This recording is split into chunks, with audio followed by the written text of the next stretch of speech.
우리가 인생길에서 크고 작은 그러한 일들을 만나게 됩니다. 그것을 우리는 문제가 생겼다라고 이렇게 이야기하고 있고, 다른 말로 하면은 장애물이 또 장벽이 앞에 가로막혔다라고 이렇게 이야기합니다. 어떤 것들은 시간이 지나감에 따라서 해결되는 것도 있지만, 또 어떤 것들은 정말로 진퇴양난에 서는 그런 일들도 만나게 됩니다. 진퇴양난이라는 단어를 보니까 이러기도 저러기도 어려워하는 입장, 곤란한 그런 입장을 이야기하고 있고, 쉽게 하면 빼도 박도 못하는 그런 상황이다 라고 그렇게 이야기합니다. 네이버에 이렇게 찾아보니까 얘가 하나 있더라고요. 산속에 사슴 한 마리가 호랑이에게 쫓기고 있었습니다. 사슴이 죽을 힘을 다해 도망치는데 갑자기 앞에 강물이 나타났습니다. 뒤에는 호랑이가 따라오고 바로 앞에는 강물이 흐르자 사슴은 갑자기 눈앞이 캄캄해졌다. 더 이상 앞으로 나갈 수도 물러날 수도 없었으니까요. 이런 상황이 바로 진퇴양난이라고 하는 단어를 잘 표현해주고 있는 그런 모습입니다. 오늘 우리가 읽은 본문이, 우리가 잘 아는 이 본문이 바로 이와 같은 상황을 말해주고 있습니다. 약 400년간, 그리고 430년간 애굽의 노예 생활하던 이스라엘 백성들이 하나님이 세운 지도자 모세를 통하여서 모세의 인도함을 받아서 애굽을 나오게 됩니다. 그것을 출애굽이라고 이렇게 이야기하죠. 그래서 우리 성경의 두 번째, 구약 성경의 두 번째 책인 이 출애굽기는 애굽 탈출기, 애굽을 나온 그 사건에 대해서 기록하고 있는 그런 책이라고 말할 수 있습니다. 애굽과 바로에게 내려진 10가지 재앙, 그 가운데서도 마지막 10번째 재앙, 장자의 재앙이죠. 그 재앙을 통해서 더 이상 바로는 하나님의 그 재앙 앞에 버티지를 못하고 손을 들게 되어졌죠. 그래서 이스라엘 백성들을 어쩔 수 없이 내보내게 됩니다. 이스라엘 백성들의 입장에서 보게 되면 하나님의 역사로 말미암아 그들이 실제적으로 애굽을 탈출하고자 하는 그런 마음에서가 아니라 10가지 재앙으로 말미암아 어떻게 보면 그들이 등 떠밀려서 애굽을 나오는 것 같은 그런 모습을 또한 볼 수가 있습니다. 등 뜰려서 나왔던 이 바로 이스라엘 백성들이 숫곳이라고 하는 곳에 머물게 됩니다. 숫곳을 떠나서 광야 끝 에담의 장막을 쳤다라고 13장 20절에 그렇게 기록하고 있습니다. 정확한 이 위치가 어디인지 이 부분에 대해서 지금 논란이 되고 있는 그런 부분들이 있기 때문에 제가 지도를 통해서 이 위치를 보여주지 않습니다. 21절과 22절을 우리가 한번 볼까요? 13장 21절과 22절 말씀 같이 읽어봅니다. 여호와께서 그들 앞에 가시며 낮에는 구름 기둥으로 그들의 길을 인도하시고 밤에는 불기둥을 그들에게 비추사 낮이나 밤이나 진행하게 하시니 낮에는 구름 기둥, 밤에는 불기둥이 백성 앞에서 떠나지 아니하니라. 아멘. 애굽을 떠나게 되었습니다. 하나님께서 낮에는 구름 기둥, 밤에는 불기둥으로 그들을 앞을 인도해 가시는 그런 모습을 봅니다. 여기까지가 참 좋은 그런 모습이죠. 그런데 14장에 와서 여호와께서 모세를 통해서 명령하시는 것을 봅니다. 14장 2절 말씀을 보면은 이스라엘 자손에게 명령하여 돌이켜 바다와 윗돌 사이에 비하기로 앞 곧 바알수돈 맞은편 바닷가에 장막을 치게 하라 라고 이렇게 명령을 합니다. 그러니까 3절을 같이 읽어볼까요? 바로 왕이 이스라엘 자손에 대하여 말하기를 그들이 그 땅에서 멀리 떠나 광야에 갇힌 바 되었다 하리라. 또 3절은 바로 왕이 이와 같이 생각하고 있는 것을 표현해주고 있습니다.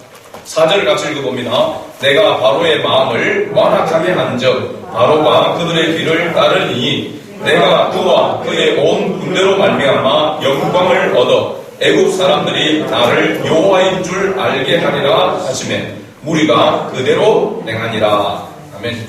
이게 문맥을 보면 바로 왕은 이스라엘 백성들이 애굽을 떠나갔지만은 그래도 그렇게 멀리까지 갈 거라 생각하지 아니하고 광야 속에 거기에 갇혀서 있다가 결국은 그들이 다시 돌아오게 돼요. 광야는 사람 살 곳이 못 되기 때문에 그렇습니다.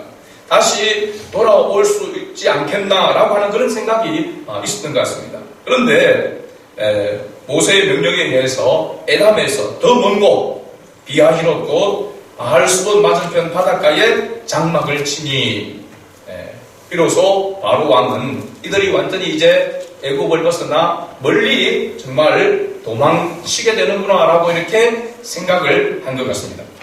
그래서 마음이 변하여 라고 이렇게 말하죠. 마음이 변하여. 그리고 특별히 선발된 병거 600대와 애굽의 모든 병거를 동원하여 지휘관을 거느리고 추격하기 시작합니다. 9절 말씀을 한번 읽어볼까요? 애굽 사람들과 바로의 말들, 병거들과 그 마병과 그 군대가 그들의 길을 따라 바알수본 맞은편 비아히롯 해변 그들이 장막친 때에 미치니라.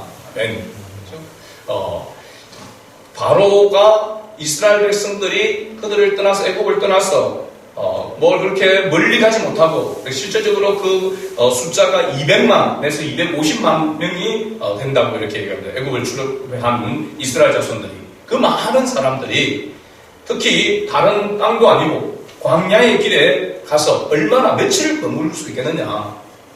그렇죠? 결국은 그들이 두 손 들고 다시 돌아올 것이다 라고 하는 그런 생각이 있었던 것 같습니다. 그래서 모세가 재앙을 내릴 때나 하더라도 보내려고 했는데 멀리 가지는 마라 그렇게 이야기한 거죠. 그렇죠? 너무 멀리 가버리면 다 죽으면 또 안 되니까. 그렇죠? 노예로 삼아야 되니까 계속해서. 그런데 그들이 원래 있는 그곳에서 생각보다 더 먼 곳으로 가는 것을 보고 이제 도망을 가는구나 라고 이렇게 생각을 한 것입니다. 그래서 그들을 잡아오기 위해서 추격대를 한 것입니다. 이게 선발된 병거 600대는 그야말로 병거들 가운데서 여러 병거들이 있겠지만 그 가운데서 가장 좋은 그렇죠? 그러한 병거들을 선발해서 이제 추격대를 만들어서 추격하기 시작합니다. 그리고 10절을 같이 읽어봅니다. 바로가 가까이 올 때에 이스라엘 자손이 눈을 들어본즉 애굽 사람들이 자기들 뒤에 이른지라 이스라엘 자손이 심히 두려워하여 여호와께 부르짖고 바로 이 상황이 지금 이제 진퇴양난이라고 하는 상황에 맞닥뜨리게 되는 것입니다. 여기 보면 이스라엘 자손이 눈을 들어본즉 이스라엘 자손이 눈을 들어봤다라고 하는 것은 인간적인 시각으로 바라보았다는 것입니다. 근데 하나님께서 함께 하시는 그것을 보면 여호와께서 눈을 들어 보게 해서 본 그런 것은 사람의 눈으로 보는 것이 아니라 하나님의 눈으로 바라볼 때 그때는 하나님께서 역사하시는 것을 볼 수 있습니다. 근데 이스라엘 자손이 눈을 들어보니까 사람의 생각으로 지금 상황을 보게 된 것이죠. 그래서 그들이 여호와께 뭐했다고 했습니까? 부르짖었다라고 말하고 있습니다. 근데 우리가 보면 부르짖었으니까 하나님 앞에 도움을 구하는 그런 기도를 들었다라고 믿음으로 하나님 앞에 부르짖었다라고 생각할 수 있는데 그렇지 않습니다. 그 앞에 문맥을 보면 이스라엘 자손이 뭐하여? 심히 두려워하여 여호와께 부르짖었다라고 이렇게 말하고 있습니다. 심히 두려워했다라고 하는 것은 그들의 눈앞에 보여진 지금 상황, 앞으로 갈 수도 없고 뒤로 물러설 수도 없는 그런 상황을 이야기하고 있습니다. 이럴 때에 그들이 여호와께 부르짖었다라고 이야기하는데 그럼 어떻게 여호와께 부르짖었는지에 대해서 우리가 뒤에 내용을 보면 알 수 있습니다. 그것이 어떤 내용인지. 바로 11절과 12절 말씀에 잘 나와 있습니다. 같이 한번 읽어볼까요? 그들이 또 모세에게 이르되 애굽에 매장지가 없어서 당신이 우리를 이끌어내어 이 광야에서 죽게 하느냐? 어찌하여 당신이 우리를 애굽에서 이끌어내어 우리에게 이같이 하느냐?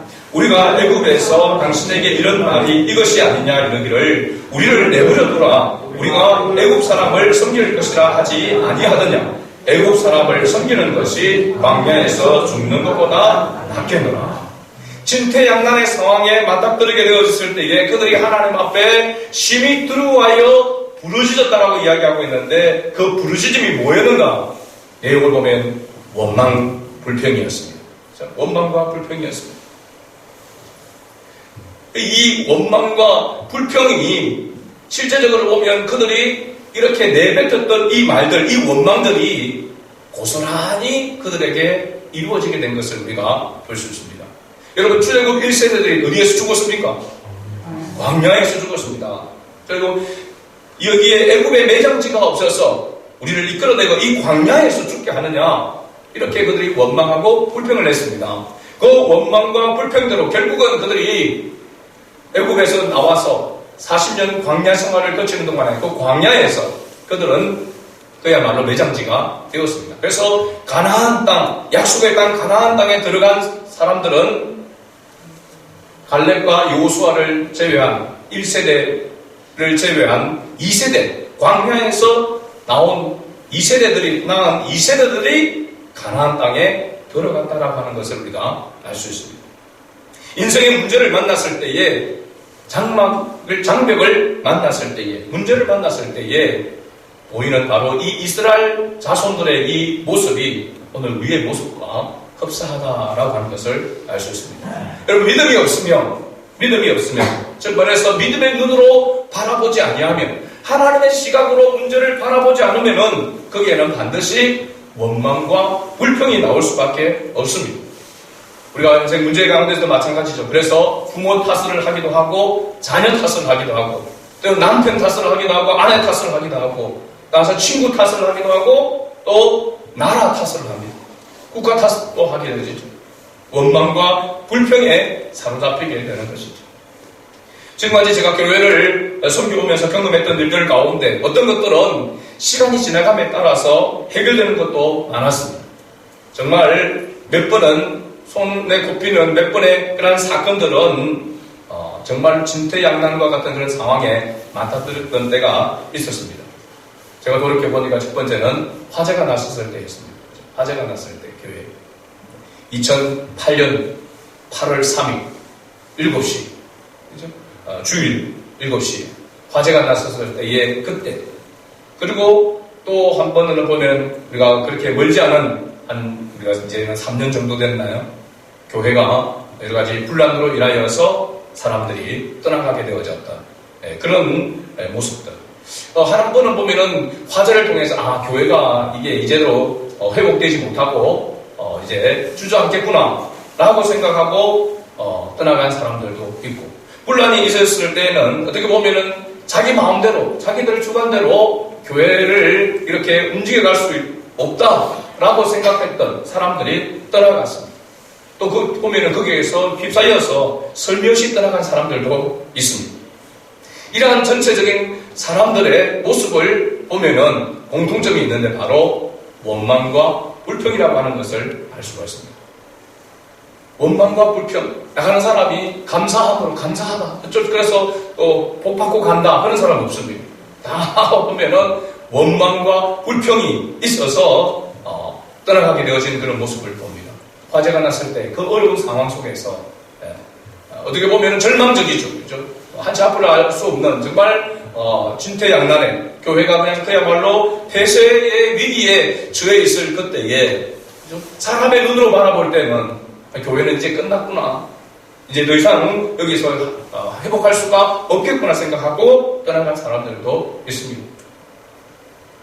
또 여러 불란이 생겼을 때는 아이고 시끄럽다, 이런 교회에 굳이 또 내 마음대로 할 수 없고 요구대로 할 수 없는 이런 교회에 계속해서 있어야 되나 라고 생각하면서 원망하며 불평하면서 떠나갔습니다. 아마도 설며시 떠나간 사람들도 속으로는 평상시에 원망과 불평이 있었을 것입니다. 그렇지 않으면 여러분 감사하면서 떠나갈 수는 없는 것이죠. 그렇죠? 원망과 불평, 이런 것이 큰 문제를 만났을 때에 나타나는 그런 모습이었다라고 그렇게 말할 수 있습니다. 그런데 또 하나 우리가 교회를 건축할 때의 모습을 보면 정말로 힘들고 어려운 그 시기에 그때에 그럼에도 불구하고 원망하고 불평할 수 있는 그런 요소들이, 그런 이유들이 충분히 넘쳤음에도 불구하고 그때는 아무도 원망하고 불평하지 아니하고 한 마음으로 건축에 임하였고, 민원 발생해서 3개월 동안 아무것도 할 수 없는 그런 상황 속에서도 한 사람도 시험에 들지 아니하고 그 마음을 모아서 기도하며 기다렸던 그런 가운데서 하나님의 기적의 역사가 일어난 줄로 믿습니다.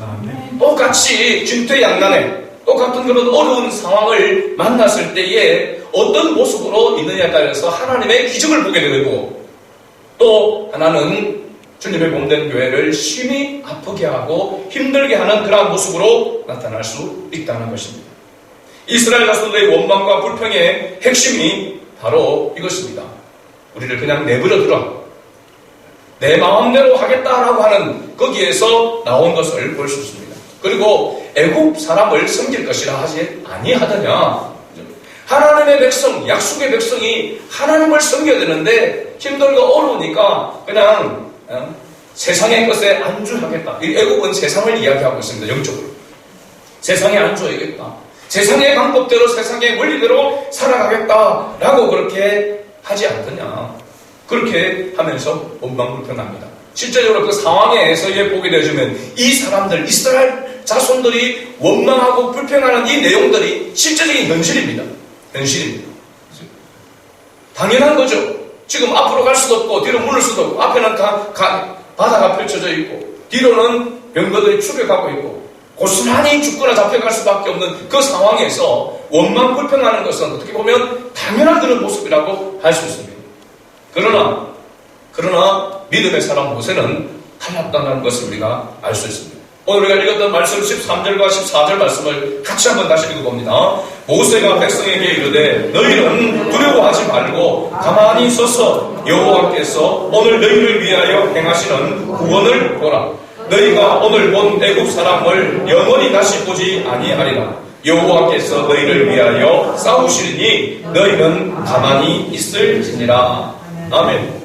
어떻게 똑같은 그런 진퇴양난의 상황에서 절대 다수의 사람들은 원망하고 불평하는데 모세는 불평하지 아니하고 그 불평하는 사람들을 향하여서 어떻게 이렇게 말할 수 있을까요? 심히 두려워하여 여호와께 원망하고 불평을 부르짖던 그 사람들을 향하여 너희는 두려워하지 말고 가만히 서서 여호와께서 오늘 너희를 위하여 행하시는 구원을 보라라고 이렇게 외칠 수가 있는가? 하나님께서 지금 모세를 통하여서 모세야 이렇게 말하라 라고 하지 아니하고 모세가 이 원망과 불평을 이스라엘 백성들의 그 부르짖음을 듣고 모세가 이렇게 말하고 있는 것입니다. 이유가 뭘까요? 모세는 도대체 어디에서 이런 마음이, 이런 믿음이 생겼을까요? 모세는 미디안 광야에서 애굽에서 왕자로 40년 동안 그 왕자의 지위와 같은 그게 있다가 결국은 살인 사건을 통하여서 그는 도망을 가고 미디안 광야에서 40년을 보내게 됩니다. 미디안 광야 40년 중에서 사실은 처가살이를 하게 되어지죠. 거기에서 모세는 뭐 했습니까? 하나님이 어떤 분이신지, 하나님이 어떤 분이신지를 몸소 경험하는 그러한 시간을 보냈습니다. 그 외에도 하나님께서 그를 입술이 둔하고 말을 제대로 할 줄 모르는 지도자로서의 리더십을 가질 수 없는 그런 상황, 그런 문제를 가지고 있음에도 불구하고 하나님께서 이 모세를 들어서 그렇게 사용하였을 때, 그리고 하나님께서 10가지 재앙을 통하여서 이스라엘 백성들을 얼마나 보호하시고 애굽 사람들을 하나님께서 징계하시며 재앙하시는 그 모습들을 모세는 철저하게 경험했다라고 하는 사실입니다. 여러분, 우리의 믿음이 성숙되어지고 성장하러 가면은 어떤 문제를 만났을 때에 그 문제를 통하여서 하나님의 은혜를, 하나님의 역사를 경험하여야 우리의 신앙은 자라가게 되어져 있습니다. 믿음은 조그만 계단씩만큼한 그런 믿음으로 출발되어지는 그 믿음은 하나님의 은혜로 말미암아, 하나님의 역사로 말미암아 놀라운 기적을 만드는 그러한 요소가 된다는 것입니다. 왜냐하면 그 믿음의 주체가 하나님이시기 때문에 그렇습니다. 하나님이 주신 믿음이기 때문에 하나님이 함께 하시면 능치 못할 일이 없다라고 하는 것을 바로 보여주는 것이고, 모세는 그와 같은 은혜를 그가 경험한 것입니다. 그러기에 제가 우리 교회를 향하여서, 우리 교회는 복됩니다. 목회자인 저도 복되고 이 교회에 속한 여러분 성도들도 복되다고 이야기하고 있는 것은 하나님의 기적의 역사를 우리는 적어도 보았습니다. 하나님께서 행하시는 기적의 역사를 보았다는 것입니다. 여러분, 이것이 여러분 이스라엘 백성들이 광야에 40년 동안 사실 사는 것이 기적이죠. 40년 동안을 지냈다라고 하는 것은 기적입니다. 그런데 그런 기적의 삶 가운데서 특별한 기적들은 그렇게 많지 않습니다. 40년 생활 속에. 그렇기 때문에 성경에 기록되어져 있는 것이죠. 홍해가 갈라지는 이 기적은 광야 생활 가운데서 그렇게 많이 나타나는 기적이 아닙니다. 우리가 하나님의 기적을 보는 것은 우리의 인생에서 그렇게 많지 않습니다. 정말 어쩔 수 없는 진퇴양난의 그런 사건들이, 그러한 장벽들은 우리의 인생에 그렇게 많지 않기 때문에 그렇습니다. 크고 작은 일들이 많이 일어나지만은, 그래서 우리가 하나님의 은혜 가운데 하나님의 기적으로 사실은 매일매일을 살아가는 것입니다. 기적 속에 살아가는 거죠. 그러나 특별한 기적을 행하는 하나님의 역사를 보는 것은, 경험하는 것은 그렇게 많지 않다는 것입니다. 그런 기적들을 통해서 하나님은 우리로 하여금 성숙한 그리스도인으로 하나님의 영광을 드러내는 자로 하나님께서 사용하시기를 원하십니다. 저는 하나님의 이러한 역사를 보면서, 말씀을 묵상하면서 하나님은 영화나 드라마를 연출하는 연출자와 같다라고 하는 생각을 해보았습니다. 우리가 읽지 않았지만 앞에 우리 보았던 14장 4절 말씀을 한번 읽어볼까요? 출애굽기 14장 4절 말씀 같이 읽어봅니다. 내가 바로의 마음을 완악하게 한즉 바로가 그들의 길을 따르니 내가 그와 그의 온 군대로 말미암아 영광을 얻어 애국 사람들이 나를 여호와인 줄 알게 하리라 하시매 무리가 그대로 행하니라. 아멘. 여기 4절의 말씀 보면은 내가 누굽니까? 여호와 하나님입니다. 여호와 하나님이 누구의 마음을 완악하게 했다고요? 바로 왕의 마음을 완악하게 했습니다. 아니, 바로 왕의 마음을 완악하게 하면 누가 손해입니까? 이스라엘 자손들에게 해가 미치게 되는 것이죠. 그죠? 왜 하나님께서 이스라엘 자손들을 위해서 바로의 마음을 순하게 만들어 주셔야지 왜 완악하게 만들어 주신단 말이죠. 그죠? 그 다음에 보면 내가 그와 그의 온 군대로 말미암아 영광을 얻어 애국 사람들이 나를 여호와인 줄 알게 하리라. 하나님은 하나님의 택한 백성들을 통하여 하나님의 어떤 분이신가를 나타내는 그런 영광을 하나님 받으시기도 원하시지만 세상 사람들이 여호와 하나님이 누구이신지를 알게 하는 것도 하나님께서 원하시는 바로 일이다라고 하는 것을 알 수가 있습니다. 그러니까 하나님이 연출하신 것이죠. 그죠? 지금 이 모습을 보면 하나님께서 시작하시고 하나님께서 그 과정 가운데 역사하시고 하나님께서 기적을 만드셔서 이스라엘 백성들은 구원하여 이스라엘 백성들이 구원함을 받아서 뭐라고 합니까? 여호와 이름을 찬양하고 경배하게 만드시고 그래서 하나님의 영광을 받으시고 애굽 사람들은 그 홍해가 갈라지고 난 다음에 이스라엘 백성들이 건너고 난 다음에 다 그게 수상되어져서 죽게 되어집니다. 그래서 바로 이스라엘 자손들과 함께 하시는 그 하나님이 어떤 하나님이신가 하는 것을 애굽 사람들을 하여금 완전하게 알도록 그렇게 만들어주신 것입니다. 심히 두려워하는 그 사람들은 하나님을 찬양하게 만드시고 그들을 두렵게 했던 그 사람들은 하나님이 두렵도록 만드시는 하나님이시다라는 것을 알 수가 있습니다. 이 모든 것을 기획하시고 연출하신 분이 바로 하나님이시다라고 하는 사실입니다. 여러분, 하나님이 우리의 인생의 연출자가 되신다고 생각한다면 우리는 모든 일들의 모든 시각에서 하나님의 눈으로 바라봐야 합니다. 네. 그래야만 두려움에서 자유롭게 되는 것이죠. 15절과 16절 말씀을 봅니다. 하나님께서 어떻게 말씀하시는지. 여호와께서 모세에게 이르시되 너는 어찌하여 내게 부르시느냐. 이스라엘 자손에게 명령하여 앞으로 나아가게 하고 지팡이를 들고 손을 바다 위로 내밀어 그것이 갈라지게 하라. 이스라엘 자손이 바다 가운데서 마른 땅으로 행하리라. 아멘. 하나님께서 모세가 하나님과 함께 부르짖습니다. 그러니까 하나님은 무슨 무릎 부르짖을 이유가 없다. 지팡이를 들고 바다를 향하여 홍해를 향하여서 가르치라. 하나님께서 없는 길을 만드셔서 여기 마른 땅으로 행하리라고 했습니다. 영화를 보면은 갈라지기는 갈라졌는데 그 이스라엘 백성들이 막 건너가는 그 장면을 보면은 아직 바닥에 물이 막 남아있고 어떤 데는 뻘도 있고 그렇습니다. 그런데 분명하게 여기에 보면 마른 땅이라고 했습니다. 여러분, 홍해를 가를 때 하나님께서 어떤 바람을 불게 하셨나요? 뒤에 가서 보면 21절에 보면 모세가 바다 위로 손을 내밀되 여호와께서 큰 동풍이 밤새도록 바닷물을 물러가게 하시니 물이 가라져 바다가 마른 땅이 된지라. 이 동풍이 바로 뜨거운 바람입니다. 그래서 제가 이스라엘 갔었을 때에 2월달에 가면 온 대지가 초원이 되는데 4월달에 이 동풍이 불기 시작하면 하루아침에 그 모든 초원이 바로 말라버리는 그런 모습을 보게 됩니다.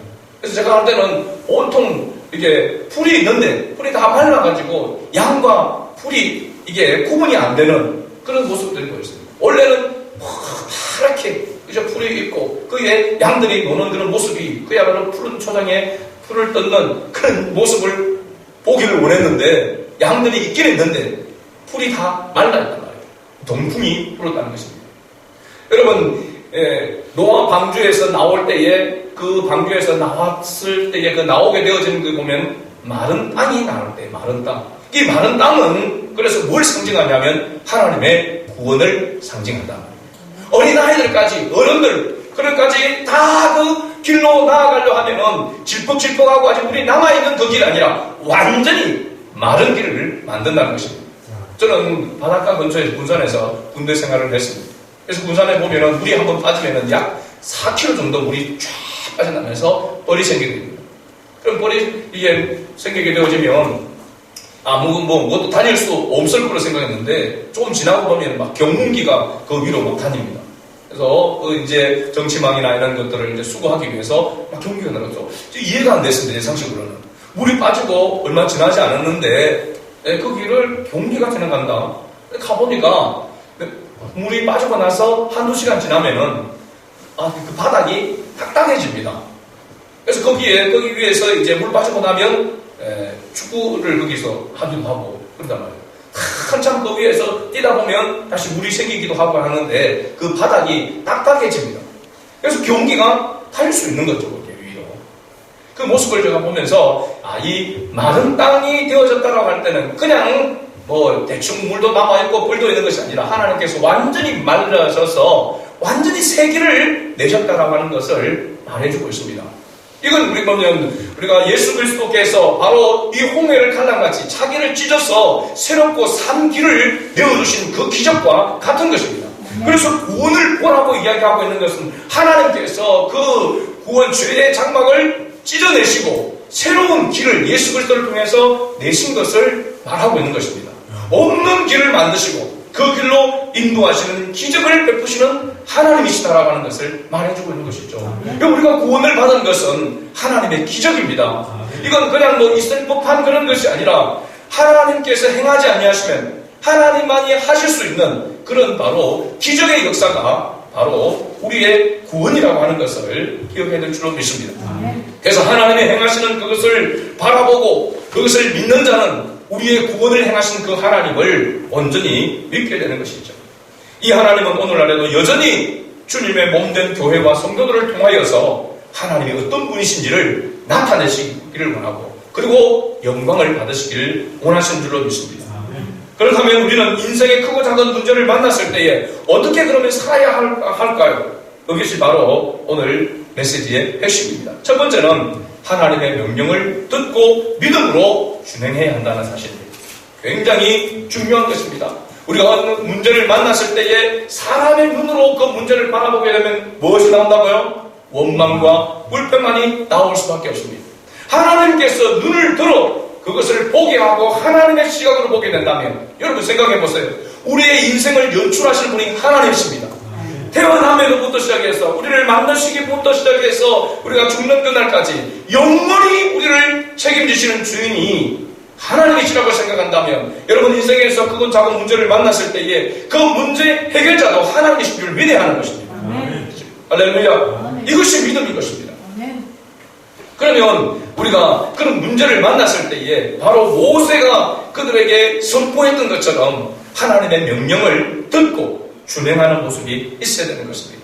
원망과 불평의 자리에 서지 말고 믿음의 자리에 서야 한다는 것을 말해주고 있는 것입니다. 여러분 교회에서 가정에서 원망과 불평하는 사람과 함께하지 말고 믿음의 사람과 함께하여서 주님의 음성에 귀를 기울여야 될 줄로 믿습니다. 여러분 원망 불평하는 사람하고 같이 있으면은요 자기도 모르게 원망 불평하는 사람으로 바뀌어져 갑니다. 끼리끼리 유유상종이 되는 것이죠. 교회에서 문제를 일으킨 사람 보면 그 문제의 주변에 항상 같이 문제의 사람들이 모이는 것을 봅니다. 여러분 우리가 교회나 가정이나 어느 곳에서나 원망 불평하는 자리가 있다면 또 우리가 일시적으로 같이 불평할 수 있겠죠. 그때마다 내가 내 입에서 불평이 나오고 원망이 나오고 안 된다라고 하는 그런 생각들이 그러한 고백이 내 입술로 나온다면 여러분 즉시 우리는 하나님을 바라봐야 됩니다. 이 자리는 하나님이 함께 하지 않는 자리, 원망하고 불평하는 자에게는 하나님의 징계만이 있을 뿐입니다. 하나님을 바라보고 하나님을 의지하고 믿음으로 하나님을 바라볼 때 거기에 하나님께서 기적을 베푸신다는 사실입니다. 오늘 한 해를 돌아보면서 개인적으로, 가정적으로, 교회적으로 하나님께서 큰 은혜를 베풀어 주셨습니다. 때론 기적을 행하여 주셨습니다. 여러분 개인적으로, 가정적으로, 교회적으로 이렇게 볼 때에 하나님께서 베푸신 은혜가 너무나도 크고 귀한 줄로 믿습니다. 크고 작은 기적들을 하나님께서 베풀어 주셨습니다. 이것을 우리는 잊지 말아야 합니다. 하나님의 은혜임을 잊지 말아야 됩니다. 이것을 바라보면서 내가 아니더라도 우리 공동체에서 함께 그러한 것을 보면서 하나님이 역사하셨구나, 하나님이 함께하고 계시는구나, 하나님 편에 서 있고 하나님만을 바라보면은 하나님은 기적의 주인공으로 하나님께서 만들어 가시는구나, 또 그렇게 만들어 가시기를 하나님은 원하시는구나 하는 것을 깨달을 수 있기를 바랍니다. 두 번째로 우리의 인생을, 우리의 자녀를, 우리의 생업을 하나님께 맡겨드려야 됩니다. 우리 인생의 주인이 왕이신 하나님이시니까 그분 앞에 우리의 모든 인생의 모든 문제, 모든 일들도 맡겨드리는 바로 행위가 필요한 것이죠. 이 맡겨드리는 행위가 바로 뭐냐면 기도인 것입니다. 기도는 우리가 생각할 때 내 소원이 이루어지기를 원하고 내가 원하는 것이 이루어지기를 원하는 것이 기도가 아니라고 했죠. 기도는 하나님의 뜻이 이 땅에 이루어지도록 하는 것이 기도라고 했습니다. 그러니까 하나님의 말씀을 붙들고, 하나님이 지금 내가 진퇴양난의 가운데 있다고 한다면 하나님께서 없는 길도 만들어서 열어주셔서 기적을 행하여서 하나님께서 역사해 주실 것이다. 내가 감당치 못할 것 같으면 하나님께서 피할 길을 열어주신다고 성경에 약속하고 있습니다. 그 뜻 가운데서 내가 주님을 바라보면서 머물 수 있도록, 서 있을 수 있도록. 그래서 사실은요, 가만히 서 있으라고 했습니다. 가만히 서서 하나님이 행하시는 것을 보라고 했습니다. 여러분 생각해 보세요. 문제가 생겼는데, 진퇴양난의 그런 상황에 있는데 어떻게 가만히 있을 수 있습니까? 야단법석이 있겠죠. 막 전화를 하고 온데 많은 사람 동원하고 뭐든 해가지고 수단과 방법을 가리지 아니하고 그 문제를 해결하기 위해서 난리 법석을 끌 수도 있을 것입니다. 그러나 우리 그리스도인들은 그렇게도 물론 안 할 수 없는 그런 상황에 놓여질 수도 있겠지만 그때 그렇게 해도 안 된다라고 생각할 때에 마지막 우리가 붙들어야 될 것은 하나님밖에 없음을 알아야 하는 것입니다. 그때 하나님께서 이 모든 것이 하나님의 뜻 안에 있음을 깨닫게 될 때에 비로소 마음에 평안이 오게 되는 것입니다. 가만히 서서 바라볼 수 있는 그런 담대함이 생기게 되는 것이죠. 하나님의 뜻이 이루어지기를 위해서 기도하고 하나님께서 길을 만들어 주시기를 기도하면서 나아갈 때에 하나님께서 그 모든 것 가운데서 우리의 마음의 평안과 담대함을 주셔서 감당할 수 있는 은혜를 베풀어 주시는 줄을 믿습니다. 하나님께서 이런 이유와 목적 때문에 하나님은 우리의 인생을 계속해서 연출하고 계시다라고 하는 사실입니다. 내 인생에 내 자녀, 내 모든 생업, 모든 것들이 주님의 손 안에 있음을 우리는 항상 인정하고 인식해야 될 줄로 믿습니다. 이것이 바로 로드십입니다. 로드십. 주 대신 모든 것의 주인 되시는 주님을 인정하는 신앙이 바로 이 신앙을 우리가 가져야 될 줄로 믿습니다. 결론을 냈습니다. 한 해가 저물어가고 있습니다. 하나님의 말씀을 붙잡고 믿음으로 살지 못하고 때로는 원망과 불평을 하고 있는 그러한 모습들은 없었는지, 또 그런 자리에 지금도 머물러 있지 않은지 우리 자신을 돌이켜보고 하나님 앞에 회개해야 되고 주님의 시각으로 주님을 바라보는 그런 은혜가 있어야 될 줄로 믿습니다. 또한 다시 한번 우리가 하나님의 말씀에 귀를 기울이고 하나님의 구원을 보도록 하나님의 말씀을 붙잡고 기도의 자리로 나아갈 수 있는 그런 결단이 있기를 바랍니다. 우리 성안의 가족들이 가정과 일터와 교회에서 하나님의 영광을 또 하나님이 하나님 되심을 나타내는 그런 은혜가 우리 모두에게 항상 있기를 주의 이름으로 축복합니다. 아멘.